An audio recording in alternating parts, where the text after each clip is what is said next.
Viewers अस्सलाम वालेकुम। जहां एक तरफ मुसलमानों को लेकर हमारे देश में तरह तरह की बयानबाजियां की जा रही हैं, चाहे वो जमात को लेकर हो, मौलाना साद साहब को लेकर हो, या फिर जो सब्जी फरोश हैं, राशन दुकान वाले हैं, उनसे लेकर भेदभाव हो, हर तरह से मुसलमानों को निशाना बनाया जा रहा है, उनको तनकीद किया जा रहा है।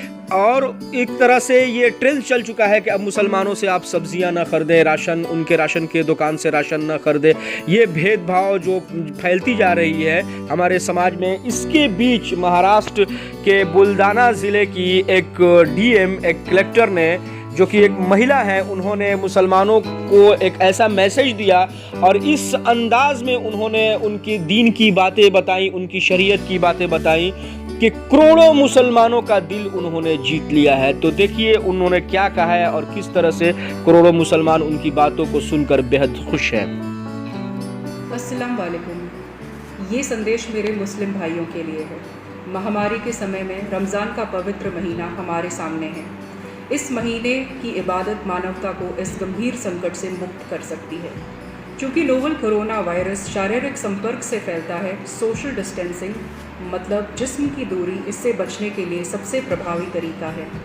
काबे में पिछले 2 महीने से तवाफ़ निलंबित की गई है और मस्जिद नबवी मदीना में और अन्य मस्जिदों में सामूहिक नमाज अदा करने की मनाही की गई है। भारी बारिश या मौसम की खराबी के दौरान पैगंबर साहब ने भी मुअज्जिन को ये ऐलान करने के लिए कहा था कि किसी भी मस्जिद में आने की ज़रूरत नहीं है और फ़र्ज़ नमाज घर पे ही अदा की जानी चाहिए। आप लोग ये याद रखें कि कोरोना की महामारी ख़राब मौसम की तुलना में कई गुना ज़्यादा ख़तरनाक है। ये भी याद रखें कि इस वक्त लापरवाही भरे व्यवहार से अगर किसी को नुकसान या किसी की मौत हो जाती है तो कानूनी तौर पर तो ये एक गंभीर अपराध होगा ही और इस्लाम के मुताबिक ये बहुत बड़ा गुनाह होगा। हमारी लापरवाही के गंभीर सामाजिक नतीजे भी हो सकते हैं। आइए उन गलतियों को ना दोहराएं जिससे हमारे मज़हब, हमारे समुदाय, हमारे शहर या हमारे राज्य को संदेह या शत्रुता की नज़र से देखा जाए। लॉकडाउन और सामाजिक दूरी का पालन करें। रमज़ान के महीने में हम में से कई भाई तरावीह की नमाज के लिए उत्सुक होंगे। हम जानते हैं कि ये फ़र्ज़ नहीं है।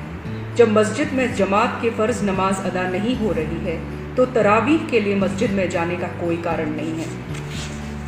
कृपया याद रखें कि तरावीह एक तरह से तहज्जुद या कलामुल लैल है। अन्य दिनों की तरह इसे भी घर में एकांतता में अदा किया जा सकता है और ऐसी गंभीर परिस्थिति में तो इसको घर पे ही अदा किया जाना चाहिए। हदीस और इस्लामी परंपराओं के अनुसार महामारी, युद्ध और मानव संकटों के समय में, साथ ही अगर उनमें से किसी खतरे से डर है तो मुसलमान घर पर नमाज अदा कर सकते हैं। बहनों और भाइयों, मानवता एक गहरे संकट से गुजर रही है। गरीबी और भूख जनता को परेशान कर रही है।